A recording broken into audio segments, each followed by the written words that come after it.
दर्शक बंधु पीएम किसान योजनार 17तम किस्ती जून 18 तारिख में मिल सारी। एथिरे अनेक चाषी भाई माने अछंती जेमानकु सेमानकर पीएम किसान किस्ती जहाँ भी 17तम किस्तीर टंका सेमाने पाई नांती। पीएम किसान अनेक चाषी भाई अछंती सेमानकु पीएम किसान टंका मिलु नाही। कौन पाई मिलु नाही सेमाने तांको स्टाटस टी चेक करि परिबे एई भली भाबे। आपण माने पीएम किसान स्टाटस टी चेक करबाकू चाहुतिले आपनको मोबाइल फोन रे Google Chrome browser search bar रे आपण पीएम किसान लिखि सर्च करेंगे। सर्च कला मात्रे आपन सामने यही लिंक ओपन हो देखो पीएम किसान सम्मान निधि तार उपरे क्लिक करेंगे। क्लिक कला मात्रे नेक्स्ट पेज टी ओपन हो देखो पीएम किसान ऑफिशियल वेबसाइट टी ओपन हो जाइए। पेज रे आपण मानकु यही इमेज देखा मिलिबो। पेज टी को स्क्रॉल करेंगे तलकू।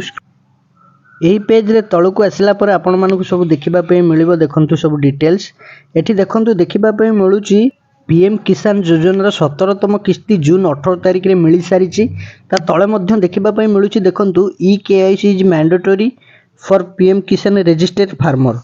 पीएम किसान योजनार चाषी मैंने ई केवाईसी यदि करना ई केवाईसी करें। ई केवाईसी ओटीपी द्वारा करें निज मोबाइल फोन रे किंबा आपण माने सीएससी सेंटर जाए बायोमेट्रिक बा फिंगरप्रिंट दे करें। जदि आपण माने केवाईसी करना केवाईसी कराई नियंतु। तापर देखो स्टाटस टी आप चेक करिया एठी देखो नाउ योर स्टाटस तलक आसबे। नो योर स्टाटस तापर क्लिक करेंगे। क्लिक कला मात्रे देखो नेक्स्ट पेज टी ओपन हो जाइए। नाउ योर स्टाटस पेज टी ओपन हो जाइए। पेज टी को स्क्रॉल करेंगे। एठी आपण मानकु एंटर रजिस्टर नंबर दबाक पड़िबो। कैप्चा दे गेट ओटीपी पर क्लिक करेंगे। जेहेतु आपनकर एंटर रजिस्टर्ड नंबर नाही किंबा आपण जानि नांती आपण रजिस्टर नंबर टी पाइबाकु हेले एठी देखो ऊपर अछि नो योर रजिस्ट्रेशन नंबर तापर क्लिक करेंगे। क्लिक कला मात्रे नेक्स्ट पेज टी ओपन हो आपको दुईटी ऑप्शन देखा मिल मोबाइल नंबर आधार नंबर। आपणकर पीएम किसान जब अप्लाई करते जब मोबाइल नंबर टी देते ये देखो मोबाइल नंबर बॉक्स रे मोबाइल नंबर टी देबे। Captcha code T they get ऊपर क्लिक करेंगे। जदि आपन मोबाइल नंबर टी नाही आपण मध्य आधार नंबर दे पारिबे। देखो मु आधार ऊपर क्लिक करिछि। आधार ऊपर क्लिक कला मात्रे नेक्स्ट पेज टी ओपन हो देखो आपन को बॉक्स रे आपन आधार नंबर टी देबे। तापर आपन कैप्चा जहाँ भी शो होतबो कैप्चा टी बॉक्स रे देकर गेट ऊपर क्लिक करेंगे। देखो आम कैप्चा टी दे गेट ऊपर क्लिक कले आमको एमती एरर देखा मिलूँ you have not complete e KYC please complete the e KYC process. आपण मानक यही एरर जदि देखा मिलूँ आपड़ देखूँ मुझे ओके कर देछि।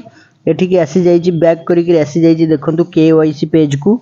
केवाईसी पेज को आसला पर एठी देखो केवाईसी से लिखुची जे एठी केवाईसी कंप्लीट होई नाही। देखो केवाईसी पेज को आसी जाइए। यही पेज को आसला पर देखो ई केवाईसी देखा मिलूँ तापर क्लिक कली। क्लिक कला मात्रे देखो एठी आपण मानकु देखा मिलिबो आधार नंबर टी बॉक्स रे एंटर करबा पड़िबो।